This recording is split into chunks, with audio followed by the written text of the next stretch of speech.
Bom dia a todos, a todas e a todes.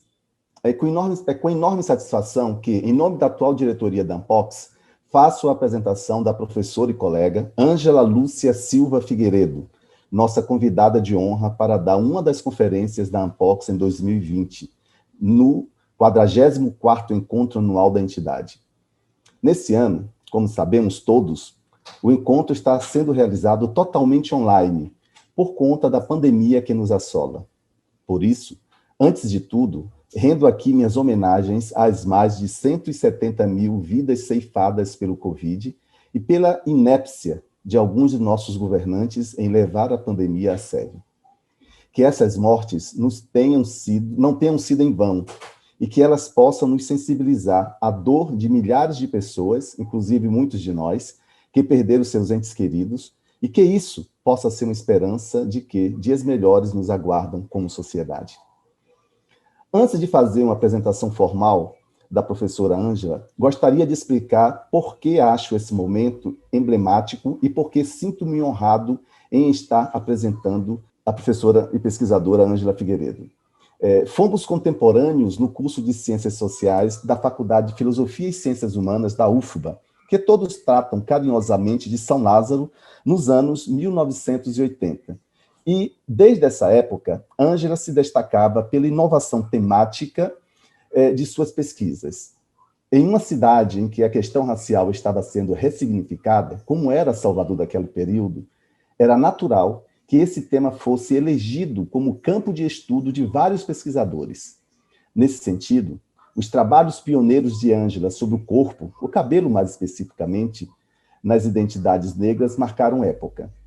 Isso a levaria a dialogar com autores clássicos sobre as novas classes médias negras, tema de sua tese de doutorado. Posteriormente, ela estudou temáticas pouco abordadas até então, tais como o empreendedorismo negro, as intersecções entre gênero e raça na sociedade brasileira, o feminismo negro e o novo ativismo das mulheres negras. Mais recentemente, ela tem sido uma das difusoras de uma perspectiva feminista, decolonial e crítica na academia brasileira. Ou seja, a professora Ângela Figueiredo tem estudado de modo sistemático e inovador a reconfiguração da questão racial no país, e sua obra tem sido um guia para novas gerações de pesquisadores e pesquisadoras. Além disso, ela tem ajudado a tornar as ciências sociais brasileiras menos coloniais, trazendo para o centro da cena temas e modos de ver ainda pouco usuais nas ciências sociais do país. Dito isto, tentarei brevemente sintetizar o extenso currículo da nossa convidada. Ela é professora associada 2 no Centro de Artes, Humanidades e Letras da Universidade Federal do Recôncavo Baiano, possui graduação em Antropologia pela Universidade Federal da Bahia, em 1994, mestrado em Ciências Sociais pela Universidade Federal da Bahia, em 98, doutorado em Sociologia no antigo UPERJ, em 2003.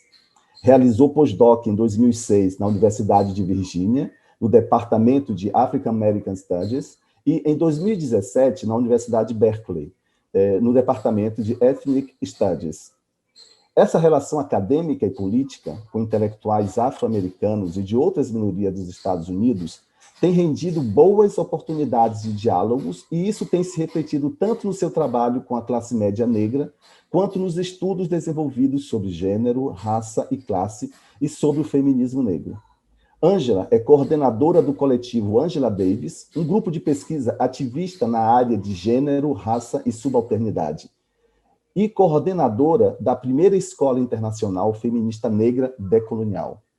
É professora do programa de pós-graduação em Ciências Sociais na Universidade Federal do Recôncavo Baiano e atua em 2 programas na UFBA, na Universidade Federal da Bahia, quais sejam a pós-graduação em Estudos Étnicos e Africanos, pós-afro, e no programa de pós-graduação em Estudos Interdisciplinares de Gênero, o NEM, o programa de pós-graduação do NEM. Como pesquisadora, tem atuado nas áreas de desigualdades sociais e raciais, desigualdades de gênero, cultura e identidade, classe média, beleza, movimentos sociais, empreendedorismo, feminismo negro e emprego doméstico. Realizou 2 filmes documentários, Deusa do Ébano, em 2004, e Diálogos com o Sagrado, em 2013. Foi também curadora da exposição global African Hair, que ocorreu no Centro Cultural da Caixa Econômica Federal em Salvador, em 2012. Coordenou o curso de formação para jovens empreendedores em parceria com a Escola Pública em 2012, 2013 e 2014. Além disso, publicou os seguintes livros: Novas Elites de Cor, um estudo sobre os profissionais negros em Salvador, em 2002, Classe Média Negra, Trajetórias e Perfis, em 2012, Beleza Negra, em 2016. Nos últimos anos, tem publicado artigos nas áreas de gênero, raça e feminismo negro. Além disso, ela realiza oficinas e workshops sobre empreendedorismo, feminismo negro e escrita para as mulheres. A professora Ângela vai nos apresentar a sua palestra, cujo título é Racismo e Antirracismo no Brasil e nos Estados Unidos, Velho Debate, Novas Regras e o Protagonismo Feminista Negro. É uma honra, reafirmo aqui, é uma honra para nós da Ampox tê-la entre nós, professora Ângela, com você a palavra. Eu gostaria de agradecer a Paulo Neves por essa recepção afetiva em momento tão difícil que a gente passa de isolamento social, de convívio com essa terrível pandemia. Eu gostaria de agradecer a Miriam Gross pelo convite e a Bela Feldman Bianco, e gostaria de agradecer imensamente a Felipe por sempre estar motivando a minha participação, a superação. O Felipe é um amigo muito querido. Eu gostaria também de agradecer ao coletivo Angela Davis, onde eu tenho feito uma formação continuada, onde eu tenho aprendido muito com o ingresso de estudantes, de feministas, de mulheres, de jovens negros do Recôncavo da Bahia e de Salvador, do estado da Bahia como um todo, que tem contribuído muito para a minha formação, para a minha superação e para a minha descoberta de novos temas e desafios existentes. Eu também gostaria de agradecer ao movimento social por essa formação paralela. Eu tenho aprendido muito há muitos anos com o movimento de mulheres negras, que aqui eu gostaria de fazer honra à figura de Valdeci Nascimento, de Vilma Reis, de Denise Ribeiro, que são amigas contemporâneas, queridas, que estão junto comigo nessa empreitada. E gostaria de agradecer a todos os colegas presentes nessa reunião e que estão me assistindo. Bom, eu fiz uma conferência que eu estou pensando exatamente em recuperar um debate clássico das ciências sociais, que é a comparação entre o Brasil e os Estados Unidos, agora com o protagonismo do feminismo e das feministas negras. Então, eu vou trabalhar minha apresentação em 2 pontos. No primeiro, eu vou recuperar o debate histórico comparativo entre o Brasil e os Estados Unidos, e no segundo ponto, eu vou trazer o protagonismo feminista negro ou a subversão de uma certa ordem existente nos estudos das relações raciais no Brasil. Então, tudo isso foi motivado pelos movimentos de protestos antirracistas no Brasil, nos Estados Unidos e no mundo, a partir de maio de 2020, e que ficaram conhecidos pelo nome de Primavera Antirracista, e foram inicialmente motivados pelo assassinato de George Floyd no dia 25 de maio deste ano, resultando em muitos protestos que somente podem ser comparados às reações provocadas há 55 anos após o assassinato do líder dos direitos civis, Martin Luther King Jr., em 1968. Nos Estados Unidos, os protestos ocorreram em mais de 75 cidades, e em algumas delas, as manifestações permaneceram durante muito tempo. Sabemos, contudo, que o contexto econômico da pandemia e o descaso do governo de Donald Trump acirram as questões relativas às desigualdades raciais historicamente presentes nos Estados Unidos e no mundo. Do mesmo modo, a partir de outras experiências, sabemos que toda epidemia revela muito mais do que os aspectos biomédicos, pois as mazelas sociais, as desigualdades raciais, de classe, de gênero, por exemplo, sempre estão presentes. Isso é o que nos ensina, o que destaca Diniz, no livro sobre Zika vírus no Brasil. A mobilidade que ocorreu nos Estados Unidos e em diversos países, incluindo o Brasil, recolocou na ordem do dia a importância da raça e o modo como o racismo estrutura as sociedades capitalistas ocidentais modernas. Assim como destaca que o racismo não é algo do passado ou a ser esquecido. A pauta reivindicatória da maioria destes protestos diz respeito ao combate ao racismo estrutural, ao desemprego que atinge as pessoas negras e racializadas que vivem em condições precárias do ponto de vista da educação, saúde e moradia, assim como a violência policial que vem ceifando a vida de milhares de pessoas negras ao longo dos anos. Tais protestos ocuparam bastante espaço nas ruas, inclusive aqui no Brasil, mesmo em época de isolamento social provocado pela pandemia, e repercutiu de forma mais intensa nas redes sociais. Numa atitude inédita, a nossa Rede Globo de televisão, que é o complexo maior que tem no Brasil, fez um programa especial e inédito sobre o racismo, com a presença de 6 jornalistas negros, dentre os quais 5 eram mulheres. Isso é uma coisa para ser registrada de importância histórica, efetivamente. Efetivamente, nesse cenário político e social, é retomada a comparação entre as desigualdades raciais, o racismo, o antirracismo e o feminismo negro, no Brasil e nos Estados Unidos. Ainda que a comparação entre esses dois países, eles façam parte de um tema clássico nos Estados Unidos e no Brasil, né, e nos estudos das relações raciais brasileiras, efetivamente, nesse cenário político e social, é retomada a comparação entre as desigualdades raciais, o racismo, o antirracismo e o feminismo negro no Brasil e nos Estados Unidos.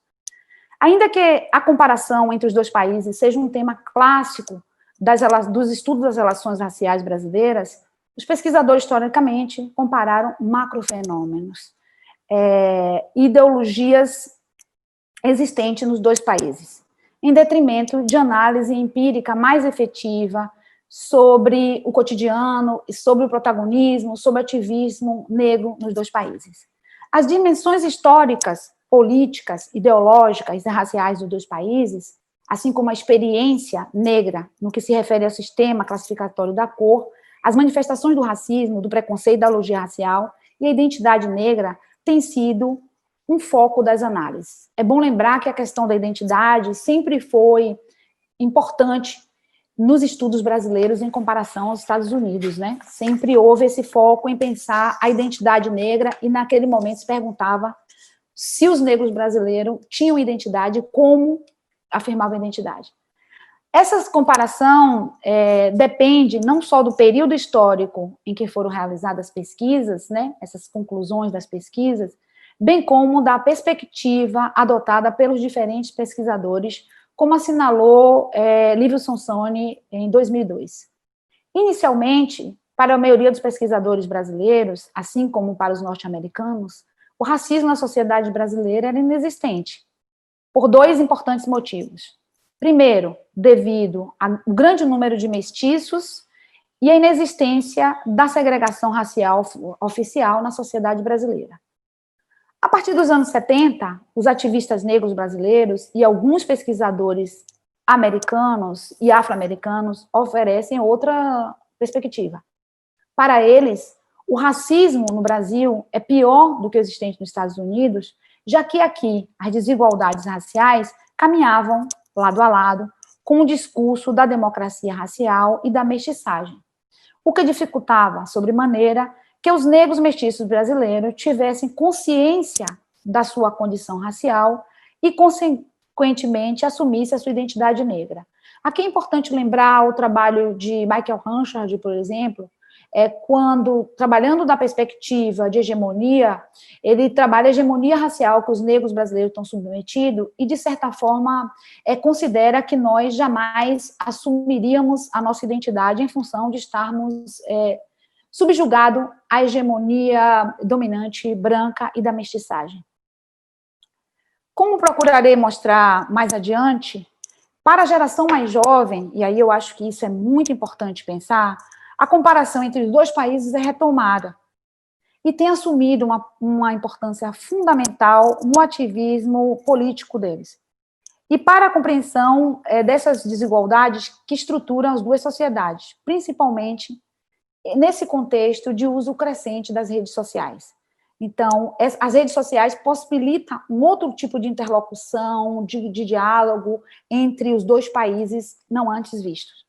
No contexto atual da pandemia causada pelo Covid-19, a perspectiva comparativa assume particular ênfase porque os dois presidentes, Donald Trump e Jair Bolsonaro, são negacionistas da Covid-19. Eles se assemelham bastante, inclusive na recusa do uso da máscara como forma de reduzir o contágio.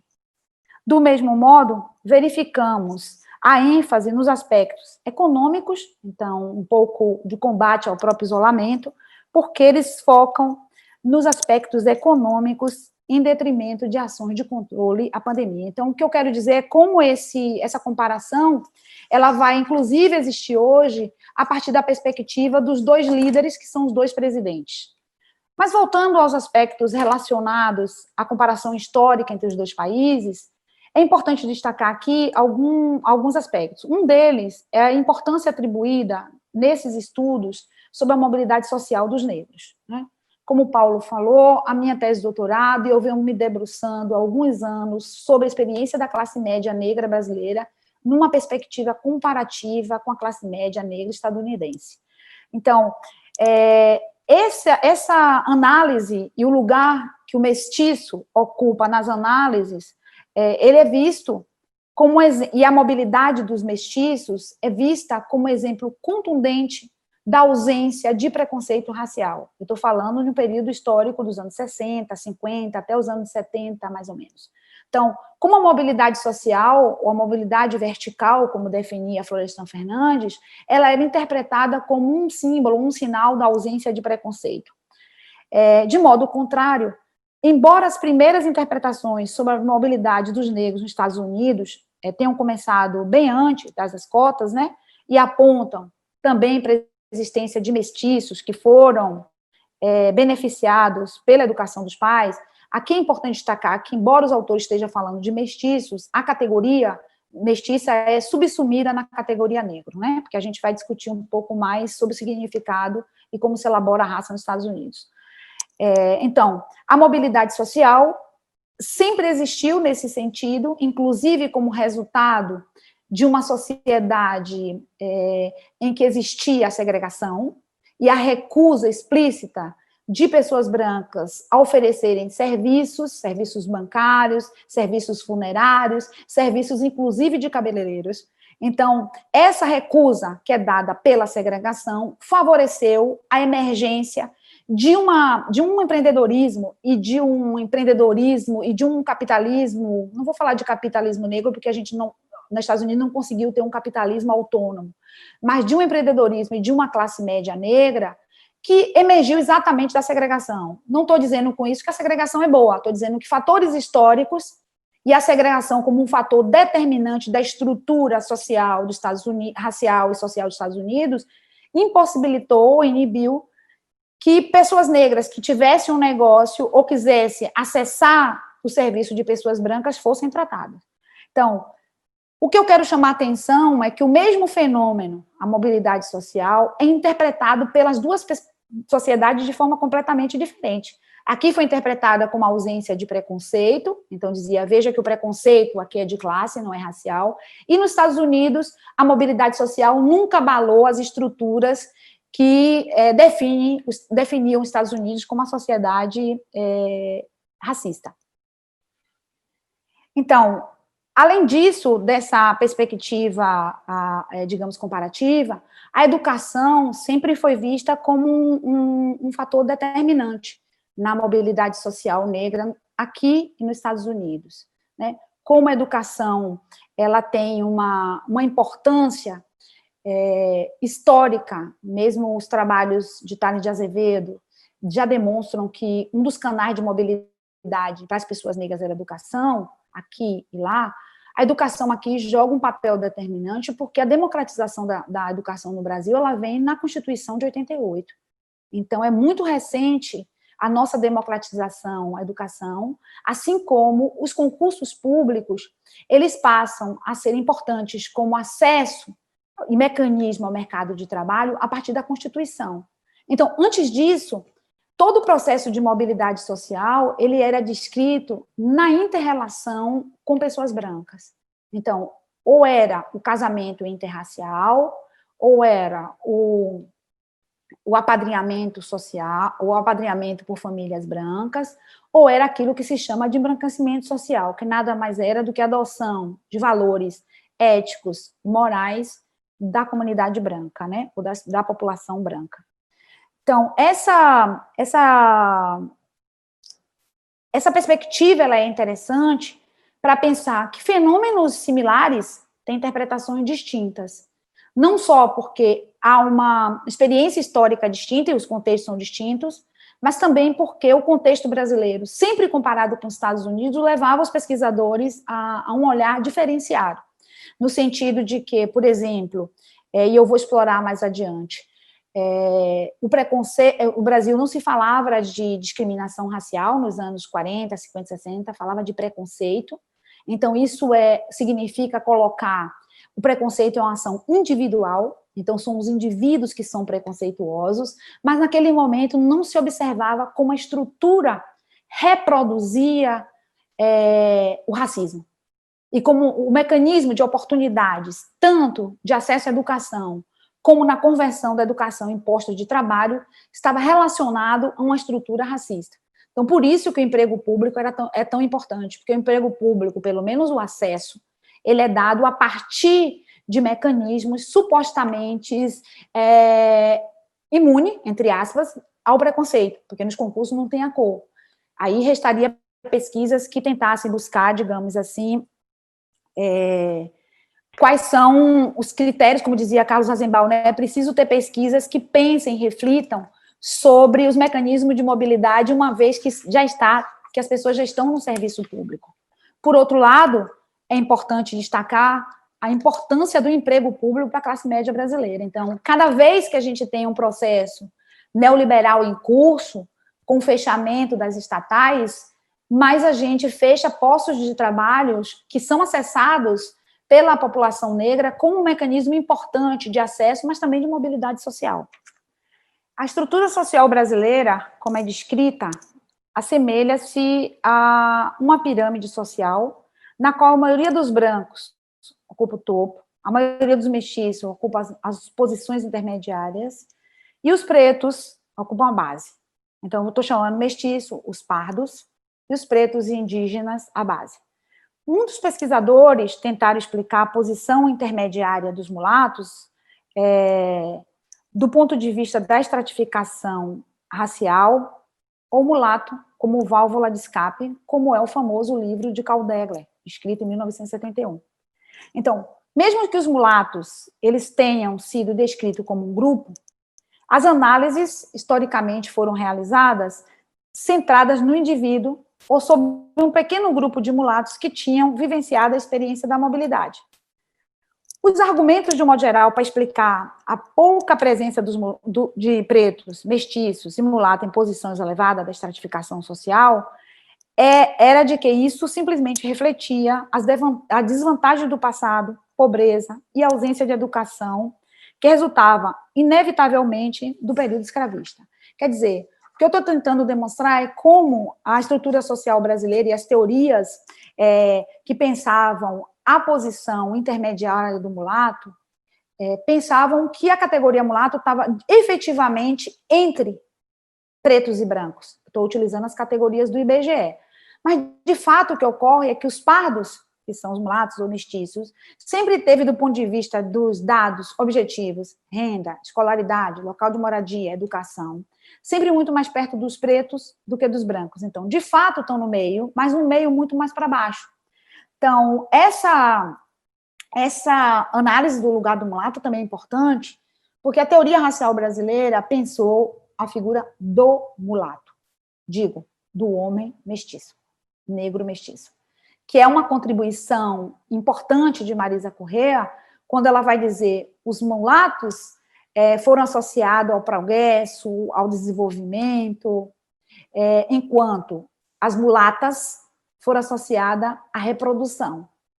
Então, veja que é uma categoria racial que é interceptada pelo gênero.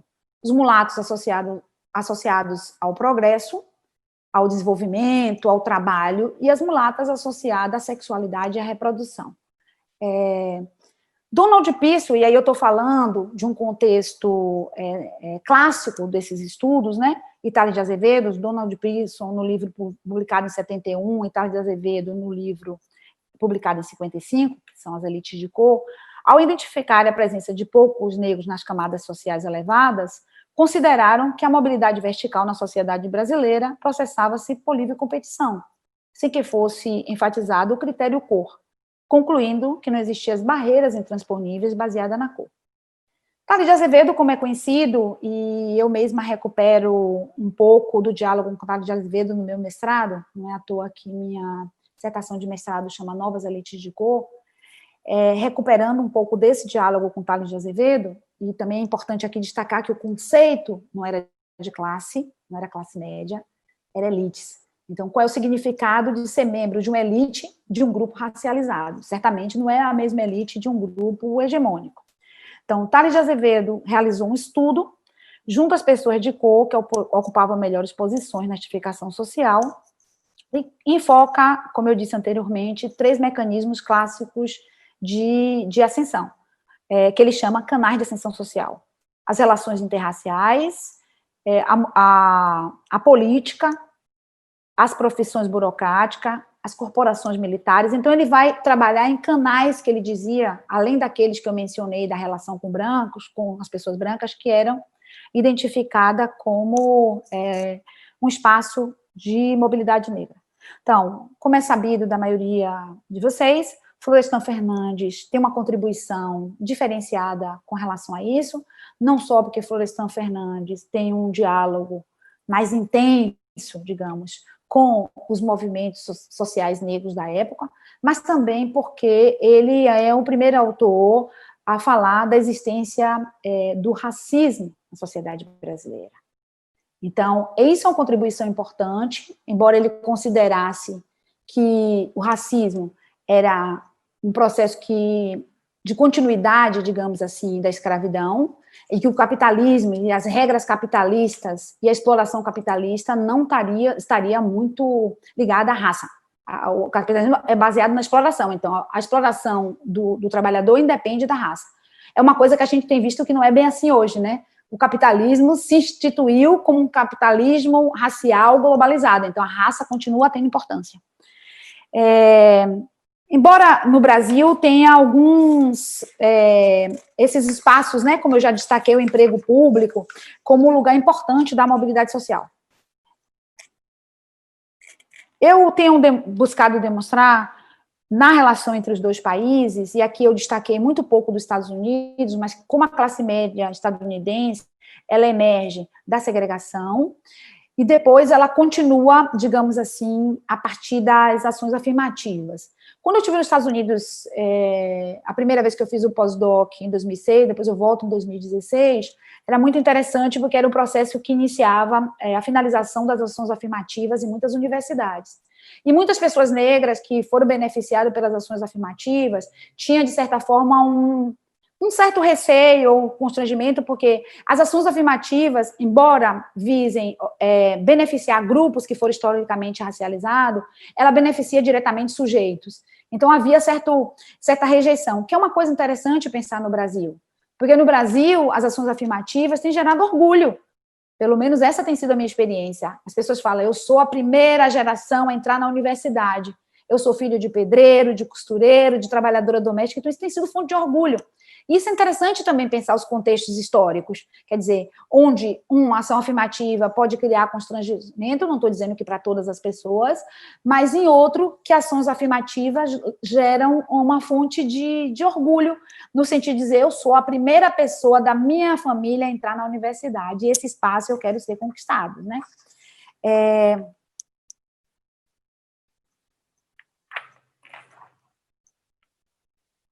Bom, é necessário aqui retomar o debate, porque até agora eu falei da mobilidade, do lugar ocupado pelos mulatos, mas agora é necessário aqui retomar o debate histórico sobre o conceito de raça nos dois países. De modo breve, poderíamos dizer que a história da formulação do conceito de raça no Brasil visava exatamente responder a um processo de mistura derivado da miscigenação entre os negros, indígenas e brancos, que dificultava que o Brasil visse a si mesmo como um país moderno e civilizado no século XIX, período em que vigorava a crença nos efeitos maléficos da mistura racial, né? É bom lembrar disso, que o projeto tinha a ver com um projeto de Estado-nação. Nesse sentido, é evidente a relação entre o discurso normativo do Estado, que constrói o sujeito supostamente não racializado, porque há um paradoxo. Por um lado, o país é da mistura, é de pessoas miscigenadas, por outro, acredita-se que não há raça, né? Os mestiços e mulatos brasileiros são eles mesmos sujeitos racializados, porque eles são frutos e resultado da mistura de duas raças. Então, esse é um paradoxo que está presente na nossa formulação histórica. É a negação, mas é a afirmação. Se é mestiço, é porque eu pressuponho que existiram duas raças anteriores que deu origem ao mestiço.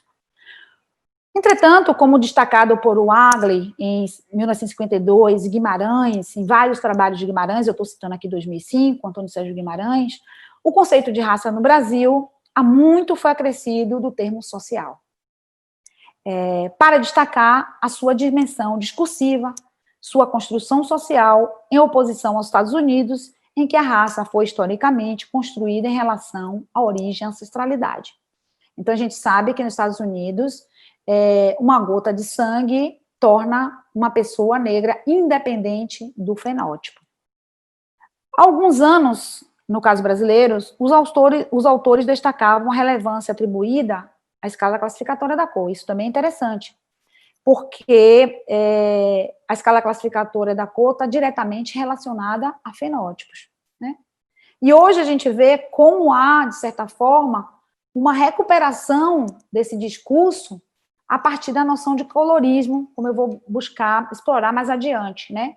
Essa interlocução, esse diálogo com os Estados Unidos tem trazido algumas palavras do vocabulário e da experiência norte-americana, fazendo subsumir muito do que já existia na experiência brasileira. Nossa escala classificatória da cor foi um tema presente na antropologia brasileira, né, durante muitos anos. Aqui eu quero lembrar Horaci Nogueira, no seu clássico livro Preconceito de Marca e Preconceito de Origem, trata exatamente dessas diferenças raciais e de classificação entre os dois países, né?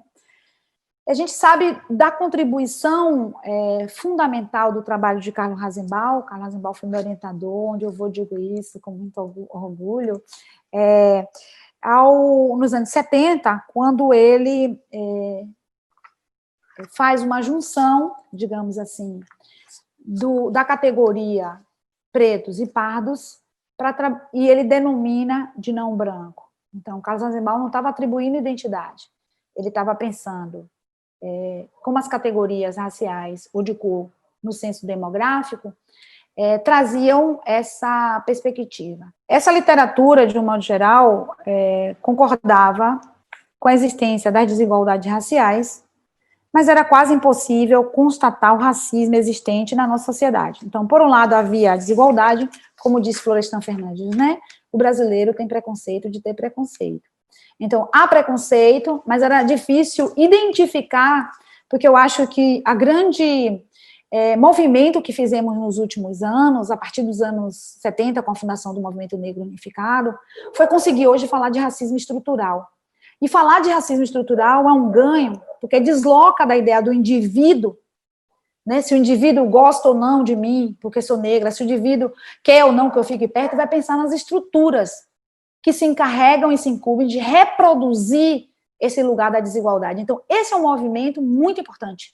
Essa é uma conquista muito importante, porque a gente vai focar na escola e no mercado de trabalho, não só em termos de oportunidades, mas pensando como essas instituições reproduzem lógicas excludentes. Então, a gente muda a dinâmica interpretativa do contexto brasileiro.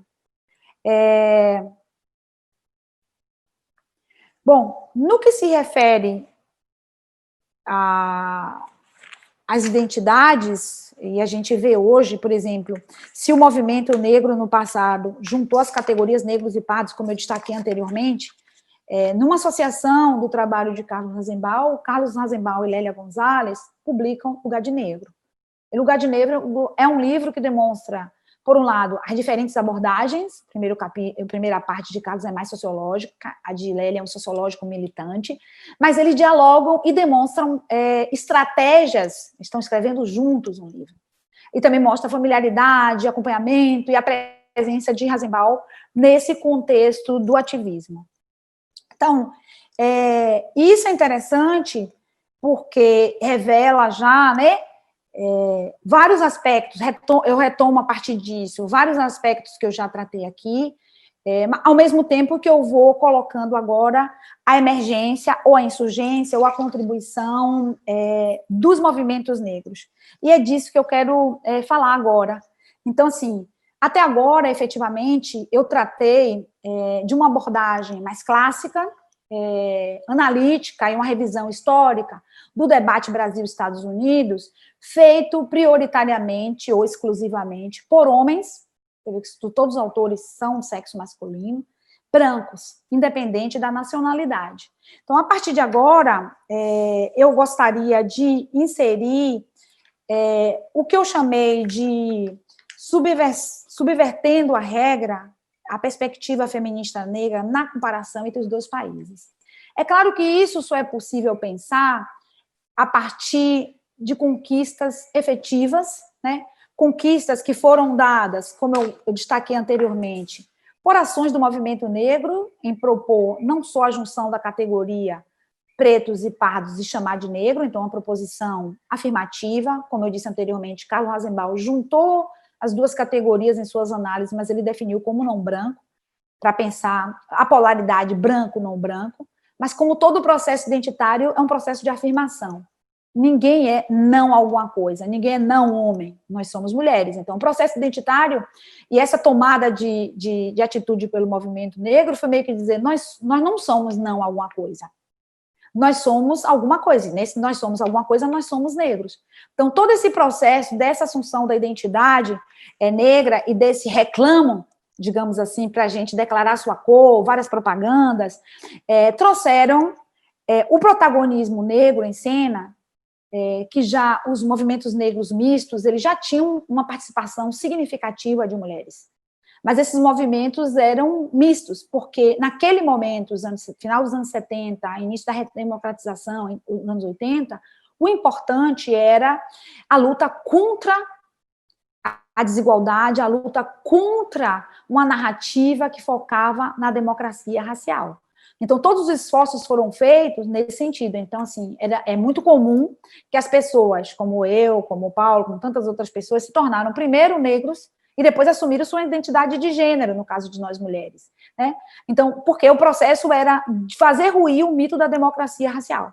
Então, paulatinamente, então, começando a partir do processo de redemocratização, acesso à educação, as mulheres vão tendo um protagonismo na área de educação, nas pesquisas sobre desigualdades, as mulheres vão protagonizando uma cena importante.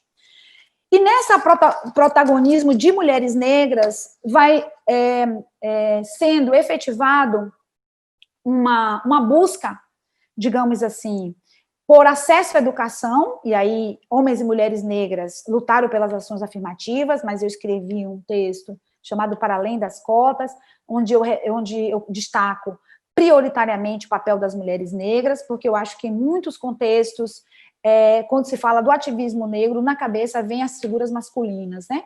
Que eram movimentos mistos, mas sobretudo liderado por homens. Então eu faço questão dessa narrativa e de recuperar a presença das mulheres nesse artigo, porque eu acho que muitas mulheres estavam envolvidas com a educação. Então, se a gente lembra, Petronilha, Nilma Lino Gomes, Ana Célia aqui da Bahia, muitas mulheres protagonizavam esse papel importante na educação, desde a educação básica até a educação universitária. Então, eu preciso destacar o papel delas, né? Então, nesse segundo item, eu trago as transformações políticas que têm a ver com a criminalização do racismo, com a ação afirmativa, com a inclusão dos estudos da África, afro-brasileira e de povos africanos na inclusão na escola, com várias conquistas do movimento negro que vão ser incorporadas, então, por essa geração que eu situaria inicialmente a partir de 2000, mas que se vai ter um processo mais dinâmico a partir do final, mais ou menos 2010, mas é importante situar 2002, porque é o momento da instituição das cotas. Aqui na Universidade UNEB, Universidade Estadual da Bahia, e no Rio de Janeiro, na UERJ, na Universidade Estadual do Rio de Janeiro. Então, esse momento, 2002, o momento das cotas, vai colocar um ponto importante para a modificação do cenário, porque é a primeira vez que você vai ter a presença significativa de alunos, de estudantes negros na universidade. É, ao mesmo tempo, um momento importante de pensar na interiorização das universidades públicas federais, implementadas inicialmente pelo governo Lula e na primeira gestão do governo Dilma, que permitiu com que pessoas como eu, recém-doutoras, fossem inseridas como profissionais, como professoras nas universidades públicas. Então, isso vai criar, digamos, uma dinâmica que paralela à existência dos movimentos de mulheres negras na cena política, pública, o que eu chamo de uma diminuição das distâncias entre aquilo que se definia como movimento negro e movimento acadêmico, ativismo acadêmico. O que essa geração vai fazer é uma junção entre o ativismo e a produção acadêmica. Essa geração é muito protagonista nessa diluição de barreiras que no passado, por exemplo, se a gente lembra da contribuição de Petrônio, ou mesmo de Joel Rufino, que estabelecia, assim, nos anos 70, você tinha um movimento negro cultural e um movimento negro político, como duas instâncias quase incomunicáveis. Uma faz política, porque a noção de política era muito reduzida, porque não pensava que a cultura era política, que a resistência cultural era um modo de fazer política. Então, a gente também foi aprendendo, até do ponto de vista analítico. E essa geração, então, ela faz implodir essas diferenças, porque é a geração que é a primeira geração da família que entra na universidade, essa geração orgulhosa das cotas, e essa é a geração que vai, inclusive, contribuir na alteração da percepção dos pais sobre as desigualdades raciais e sobre a identidade negra no Brasil e sobre a estética negra. Então, é a geração jovem que leva para casa uma tarefa, e essa geração transita em vários mundos. Então, além, obviamente, do ativismo digital, que, como destaquei anteriormente, é importante. Então, essa mudança, eu também quero destacar a Marcha das Mulheres Negras, ocorrida em Brasília em 2015, que também mostra essa profusão e essa dinâmica do ativismo de mulheres negras, vai estar conectada com um outro olhar comparativo entre o Brasil e os Estados Unidos. Se até aquele momento a comparação era feita a partir da literatura e do olhar preferencialmente ou prioritariamente dos homens brancos pesquisadores, que era o perfil da academia da época, essa geração vai olhar a partir do olhar das feministas negras. E aí vai se construir, dentro e fora da academia, uma recuperação histórica sem intermediários, sem analistas que fazem comparação, sem estudos comparativos, digamos assim, de não negros. A leitura agora tem sido feita de mulheres negras com arcabouço teórico metodológico proposto por mulheres negras. Então, essa demanda dentro da universidade, ela é muito interessante, porque elas rejeitam, de algum modo, referenciais teóricos, que foi, por exemplo, a minha formação, muito eurocentrado, ou muito americano, norte-americano. Então, essa geração recupera a contribuição de Lélia Gonzalez e Beatriz do Nascimento.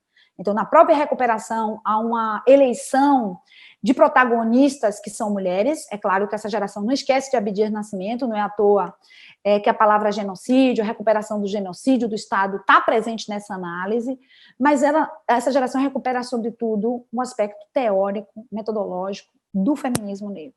E aí, só desse modo, a gente consegue entender o sucesso de Angela Davis, quando esteve aqui no Brasil da última vez, e é importante dizer que Angela Davis veio a primeira vez no Brasil em 95, ao encontro de mulheres negras no Maranhão, depois volta em 2008, a convite da Fábrica de Ideias para vir para a Bahia, e a partir disso ela vem mais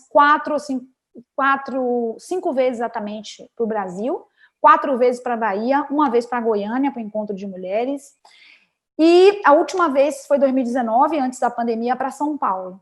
Então, em São Paulo, no Ibirapuera, Angela Davis falou para mais de 15 mil pessoas. Então, como entender isso? Como entender o sucesso de venda da tradução do livro Mulher, Raça e Classe, que foi inicialmente produzido nos anos 80 e foi traduzido em 2016, e, na sequência, uma série de autoras que são traduzidas, Bell Hooks, Toni Morrison. Então, essa geração está propondo um diálogo com os Estados Unidos agora de uma outra forma.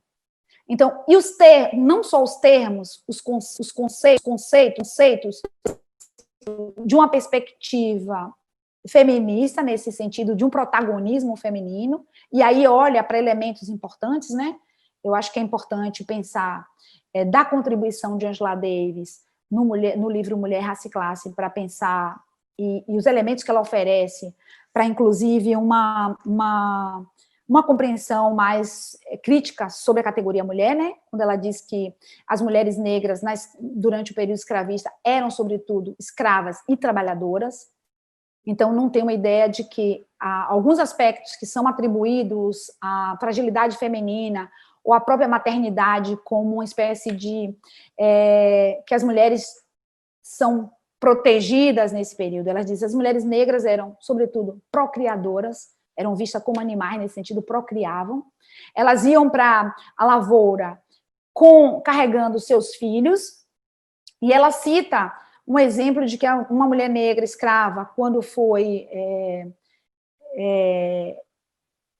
chicoteada, quando foi punida, escorre de seu corpo cenas de sangue e o leite materno. Então, a própria imagem e essa continuidade histórica e esse drama vivenciado pela população negra recoloca, digamos assim, e redireciona para uma reflexão que ela não está relacionada à visão de uma escravidão que foi pacífica, que os portugueses já tinham uma perspectiva de mestiçagem, porque já convivia com os mouros, ou de que os portugueses, as índias e as pessoas africanas eram sexualmente insaciáveis, o que justificava a violência sexual. Quer dizer, recupera uma análise em outros termos e com outra memória. Então, Angela Davis, ela própria diz que o propósito dela é inserir na perspectiva historiográfica naquela época dos Estados Unidos a presença das mulheres negras que era ausente da literatura. O que é pensar, se a gente pensa no Brasil, o Brasil era descrito, por exemplo, a escravidão negra, sobretudo feminina, a partir do espaço da Casa Grande.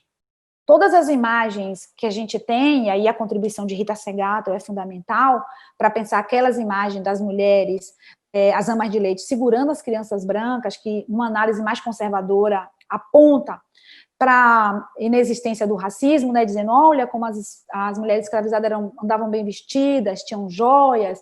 Uma análise mais feminista vai dizer, não, aquilo ali era o resultado, como diz Lélia Gonzalez e Rita Segatto também, né, era o resultado da ausência, do fato de que as mulheres brancas não exerciam a função materna. Então, as mulheres negras estavam ali porque a criança só ficaria quieta na presença feminina. Então, essa recuperação histórica e esse dado importante de que as mulheres eram, sobretudo, mulheres trabalhadoras, iguais aos homens, se vestiam, inclusive, como os homens, vai deslocar um eixo interpretativo importante. Então, o que eu estou querendo dizer é que essa demanda de referenciais afro, nesse sentido, eu vou falar a palavra afrocentrada, mas não quero falar de afrocêntrica, eu vou falar de afrocentrado, centrado na experiência afro, como propõe Patrícia Hill Collins. Eu quero trazer de como há um recontar dessa história. Então, a comparação com os Estados Unidos permanece, a comparação com os Estados Unidos é realizada nos termos e com os conceitos das feministas negras, ocorrendo, digamos assim, uma forma de recontar e reformular e refazer ciências sociais no Brasil. Então, isso está no campo da antropologia, está no campo das ciências sociais e tem mais timidamente aparecido no campo da ciência política, sobretudo com o protagonismo das mulheres negras, agora em 2020, como candidatas às eleições e transformando os cenários de representatividade e da ideia de representação que estava na ideia de democracia e do voto, né? As mulheres negras têm falado dos votos coletivos, das campanhas coletivas, e tem feminilizado a linguagem. Então, gabinetona, candidatas, mandatas, e agora a gente fala até de câmaras de vereadoras. Então, a gente feminiliza a linguagem num protagonismo que acentua, então, retomando a comparação, com os Estados Unidos a partir de outra perspectiva. Então, nesse âmbito, eu quero destacar alguns conceitos que têm sido fundamentais nessa recuperação.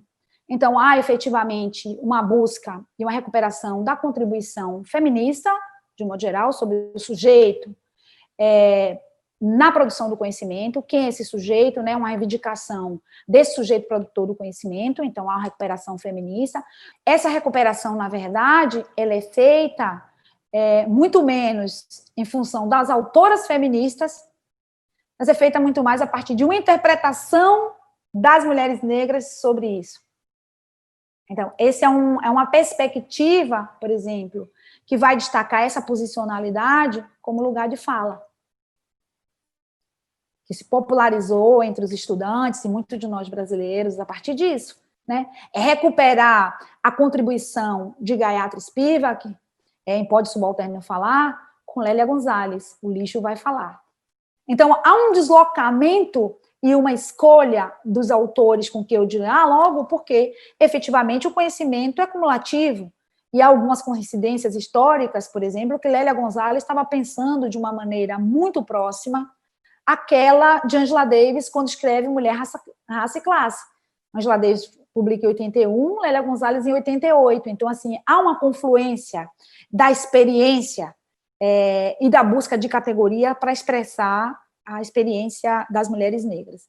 Então, um outro conceito que é muito popular é o conceito de interseccionalidade, que é popular não só entre nós feministas negras, mas se tornou popular no Brasil, de uma forma geral, para entender as intersecções entre as múltiplas categorias de opressões. E aqui é importante destacar que, da perspectiva da autora, Kimberlé Crenshaw, e isso é muito importante pensar, raça como categoria é importante nessa intersecção. Então, eu preciso dar esse recado para lembrar que as intersecções não podem ocorrer apenas entre geração, região, idade e gênero. A raça é uma categoria central na formulação do conceito, e isso é reivindicado pela autora.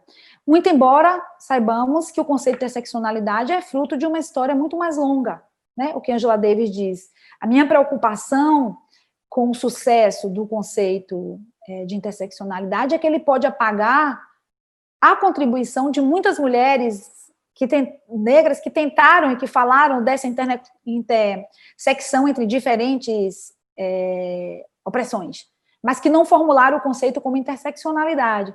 Então, essa produção acadêmica reivindica também e se torna popular a partir da noção, nossos passos vêm de longe, né?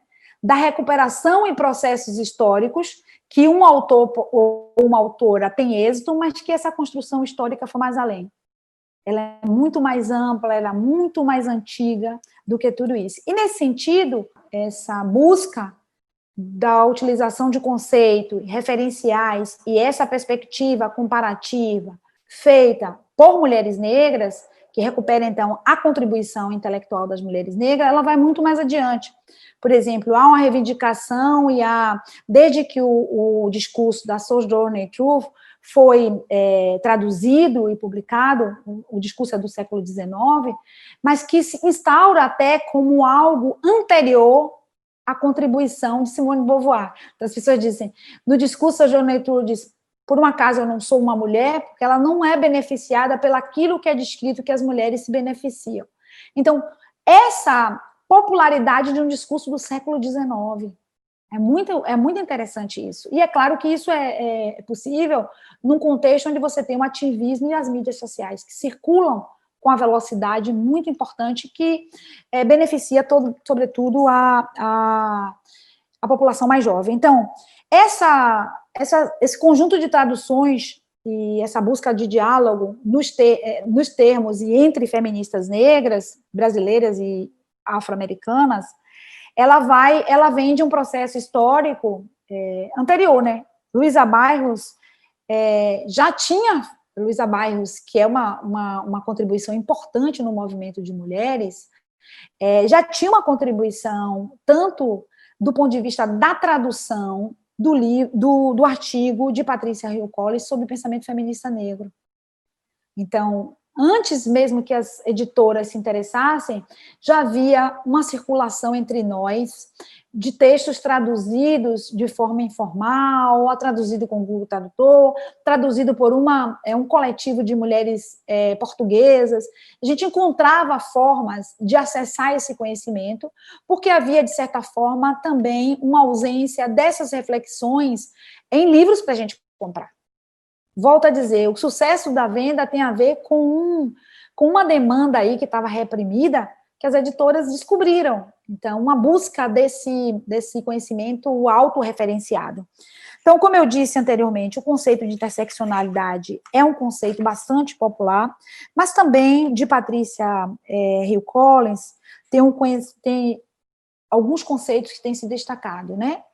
O conceito de posicionalidade, então, reivindicando uma posicionalidade negra, feminista negra, como um lugar importante, e entre aspas, né, epistemologicamente importante para observar a desigualdade, mas o conceito também de outside within, um dentro fora, literalmente, aquele que está nem inteiramente dentro das estruturas, nem fora. Então, a figura da empregada doméstica é tomada como exemplo emblemático disso, de pensar alguém que está dentro da casa de classe média, mas não é uma pessoa de classe média, e o conceito de controle da imagem, que talvez seja o mais potente na capacidade que ele tem política de reivindicar não uma imagem construída por uma sociedade racista e sexista, mas assumir o controle da imagem significa que eu quero construir minha própria imagem, né?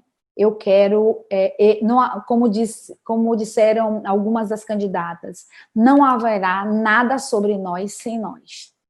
Então, isso tudo indica uma autonomia, mecanismos, encontros, desafios que têm sido levados para a produção do conhecimento nas ciências sociais, com uma espécie de uma perspectiva plural do ponto de vista teórico, porque essa perspectiva também se alia à contribuição do pensamento decolonial, sobretudo a centralidade que o pensamento decolonial traz para a continuidade histórica entre a escravidão e o capitalismo global racializado. Quer dizer, o conceito de Aníbal Quijano de colonialidade do poder é isso, é a continuidade histórica da experiência colonial e da estrutura e do racismo colonial, assim como a contribuição de Lugones sobre colonialidade de gênero, e também dois aspectos importantes que diz respeito à contribuição de Walter Miolo sobre a colonialidade do saber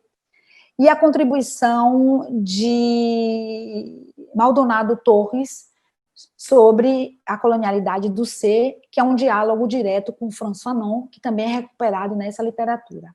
Então, esse pluralismo e essa pluralidade teórica, metodológica, tem permitido a realização de trabalhos, pesquisas, perspectiva metodológica, que tem a ver, como disse anteriormente, com esses novos sujeitos negros dentro da universidade, mas também outras minorias, né, sujeitos indígenas, sujeitos de comunidades tradicionais dentro do espaço universitário, e como esses sujeitos têm tensionado um fazer acadêmico da ciência social.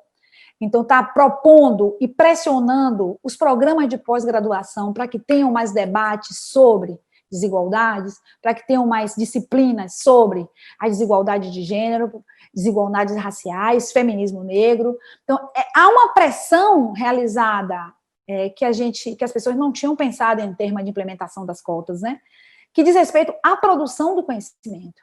Então, a política de cotas não tem sido vista apenas como mecanismo de mobilidade social.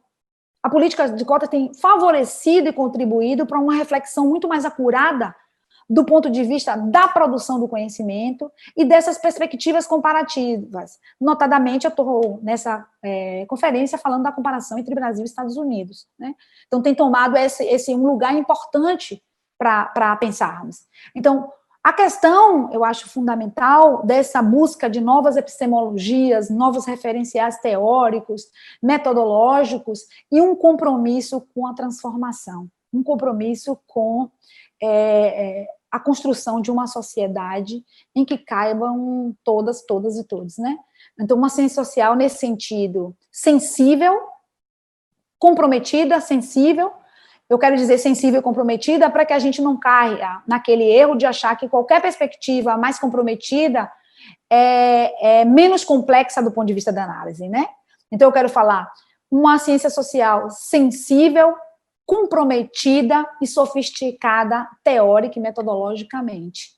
Então, eu acho que para terminar essa conferência, eu gostaria efetivamente de pensar nessa produção que está vindo desses estudantes negras, mas, sobretudo, associando uma perspectiva feminista negra decolonial, e essa pressão que tem existido sobre os programas de pós-graduação, um movimento de baixo para cima, que é interessante, porque os estudos das relações raciais no Brasil, diferente dos Estados Unidos, nos Estados Unidos foi a pressão do movimento que motivou a criação dos departamentos de Ethnic Studies, Gender Studies.